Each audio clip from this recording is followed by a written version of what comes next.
My name is Matt Leevy, and I am the Director of Biological Imaging here at the University of Notre Dame. In the past 10 to 15 years, we've seen a dramatic amount of growth within the preclinical imaging space.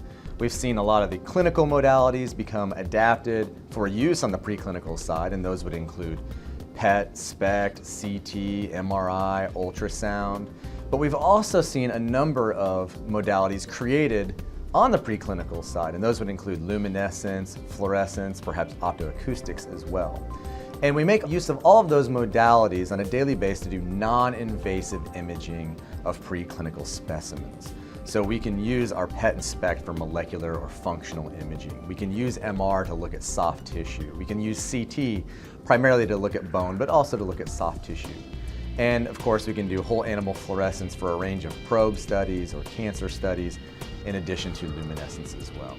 And those are what we use on a daily basis here at Notre Dame. Right now I see a couple of trends that I'm very excited about. Perhaps a subtle but important trend is that the ease of use of all this equipment is dramatically increasing. For example, on my Albira PET SPECT CT, I have faculty, graduate students, postdocs, undergraduates, and even high school students using this equipment independently to execute their own research projects. And the same applies to another system that we have, which is the ICON MRI. Here we have a system, once again, that is now benchtop. It does not require special space.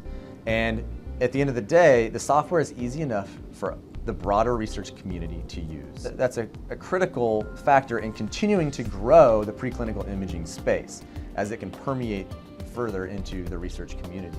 The second level of that is that as the tools are getting easier to use, I see multimodality being dramatically enhanced. So over the past few years, we would think of multimodality as maybe luminescence plus fluorescence or PET with CT, having all these platforms adjacent. Now what we're seeing is PET, SPECT, CT, and MR all on one mouse.